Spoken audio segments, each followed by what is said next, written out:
was 1946. New York City was a place caught between two worlds. The shadows of the Great Depression had finally faded, and the dark, heavy clouds of World War II had drifted away, leaving behind a city that was vibrating with a new, frantic kind of energy. Soldiers were coming home by the thousands, their pockets lined with back pay and their hearts full of a desperate need to make up for lost time. The streets of Manhattan were a sea of fedoras and trench coats, and the air was thick with the scent of roasted chestnuts, diesel exhaust, and the expensive perfume of women who were finally trading their factory overalls for silk dresses. It was a time of rebuilding, of dreaming, and of secrets. In the heart of this concrete jungle, in a neighborhood where the brownstones stood like silent sentinels of a bygone era, lived a young man the locals called Bumpy Jackson.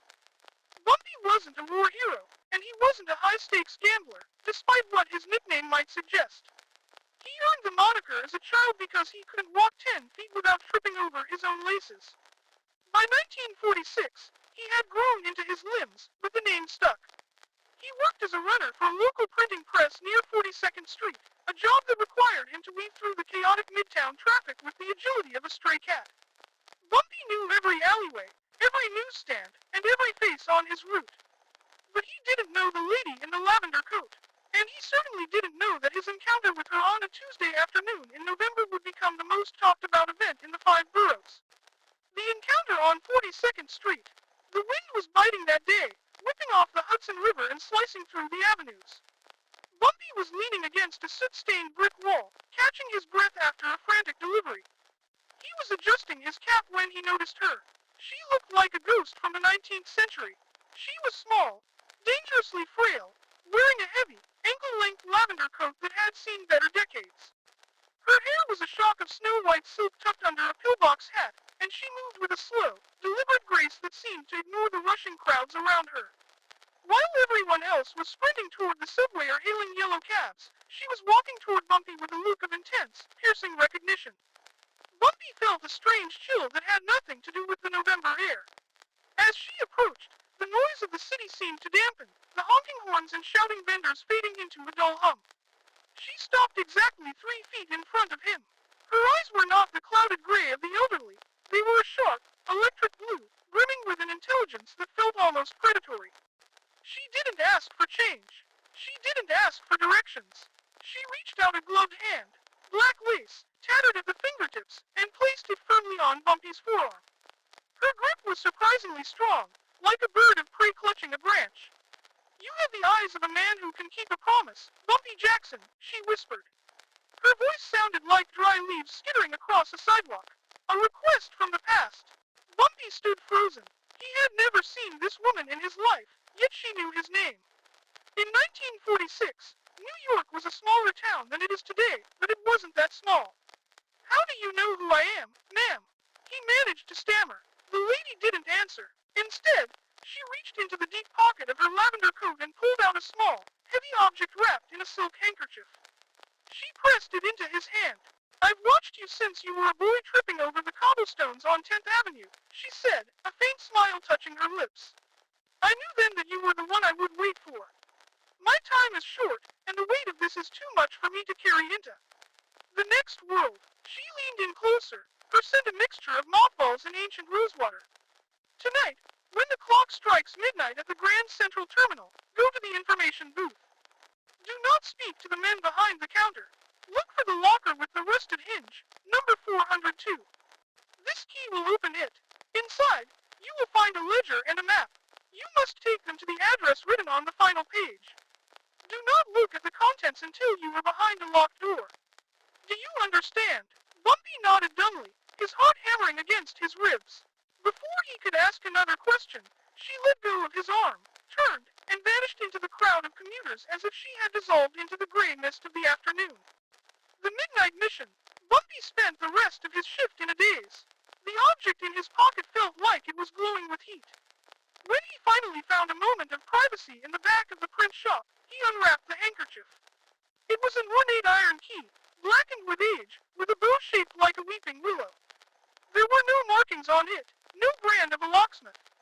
It felt ancient. He tried to convince himself it was a prank, a joke played by the guys at the shop, but the look in that woman's eyes had been too sincere, too desperate. As the sun set and the neon lights of Times Square flickered to life, Bumpy found himself drawn toward Grand Central Terminal. The terminal was a cavern of echoes at 11:45 p.m. The high, celestial ceiling looked down on a handful of travelers and janitors sweeping the marble floors. Bumpy waited by the gold clock, his pulse racing. At exactly midnight, he moved toward the lockers. He found 402. The hinge was indeed rusted, orange flakes of metal falling away as he inserted the weeping willow key. It turned with a heavy, satisfying thump. Inside was exactly what she had promised. A leather-bound ledger, its cover cracked and peeling, and a hand-drawn map on yellow parchment. He tucked them under his jacket and ran. He didn't stop until he reached his cramped apartment in Hell's Kitchen, locking the door and bracing a chair against the handle. The revelation that shook the city. Bumpy cleared his kitchen table and spread out the documents. The ledger was a meticulously kept record of names, dates, and amounts, but they weren't financial figures. They were coordinates and descriptions of architectural anomalies throughout Manhattan. As he flipped through the pages, his eyes widened. The ledger dated back to the mid-1800s. It claimed that beneath the foundations of the city's newest skyscrapers lay a network of hollow points, vaults built by a secret society of architects who feared the city would one day lose its soul to greed. The map was even more incredible. It showed a hidden chamber directly beneath the Statue of Liberty, containing documents that allegedly proved the land for half of Manhattan had been acquired through a massive, century-old clerical error, meaning the city's most powerful families technically owned nothing. If this information went public, it wouldn't just be a scandal. It would be a legal earthquake that would strip the titans of industry of their empires and return the land to the public. The old lady in lavender wasn't just a stranger. She was the last guardian of the Vigil of the Soil, a group dedicated to keeping the city's power in check. The aftermath and the legend. The next morning, Bumpy Jackson didn't go to work. Instead, he made a series of anonymous phone calls to the New York Times and the Daily News. He didn't hand over the ledger immediately. He knew the danger he was in. Word leaked out that a runner from Hell's Kitchen held the keys to the city's undoing. For 3 days, New York held its breath. The mayor's office was in a panic, and the police were seen scouring the streets for a young man with a slight limp and a nervous disposition. But Bumpy was smart. He had spent his life learning the shadows of the city. He eventually met with a trusted journalist in the middle of Central Park, surrounded by thousands of witnesses so he couldn't be disappeared. When the contents of the ledger were verified, the shock of 46 hit the headlines.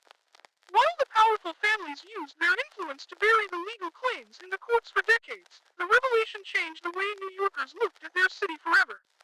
As for the old lady in lavender, she was never seen again. Some say she was a ghost. Others say she finally passed away peacefully, knowing her burden was gone. Bumpy Jackson disappeared shortly after, some say with a small reward from the city to keep the rest of the ledger's secrets quiet. But every November, near 42nd Street, people still look for a flash of lavender in the crowd, wondering if the city has any more secrets left to give up. Would you like me to create a set of vibrant, 1940s-style thumbnail concepts or a series of voiceover cues for this script?